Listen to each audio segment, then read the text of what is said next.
এই দেখো এখানে পুলিশ চলে এসেছে। একটা যে মন্দিরে চুরি হয়ে গেছে, ঠাকুর যখন পুজো করতে আসেন তখন কবাট খুলেন, তখন দেখেন যে মায়ের যত সোনাদানা ছিল কিছুই নেই। এই যে অনেক লোক জমা হয়েছে এখানে।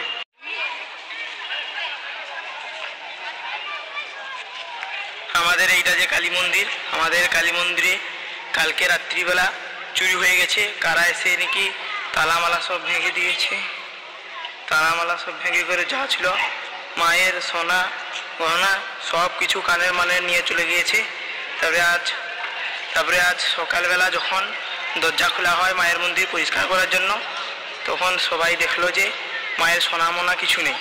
তাই জন্য আমাদের এখানে অনেক অনেক অনেক লোক এখানে জড়ো হয়েছে। এই যে দেখুন আজকে সকাল 8টা নাগাদ মায়ের মন্দির খোলা হলো। তারপরে দেখলো যে মায়ের মন্দিরে সোনা মোনা কিছু নেই। এই যে দেখো কত লোক জড়ো হয়েছে।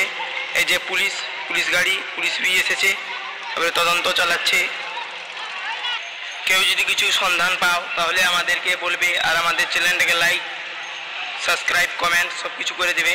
এই যে আমাদের মন্দিরটা কালকে সবাই এখানে জেগেছিল প্রায় 10:30 নাগাদ। প্রায় এরা চোর হয়েছে প্রায় 2 থেকে 3টা পর্যন্ত। এই যে দেখো আজ সকাল যখন সবাই খবর পেল মন্দির খোলার পর কত লোক জড়ো হয়েছে দেখার জন্য। 12 ভরি সোনা ছিল, অনেক ছিল, মুকুট 2টো ছিল, তারপরে পাদুক ছিল 12টা, অনেক সোনা দানা ছিল। এখন কিছু নেই, কারা চুরি করেছে এই যে সন্ধান চলছে এখন।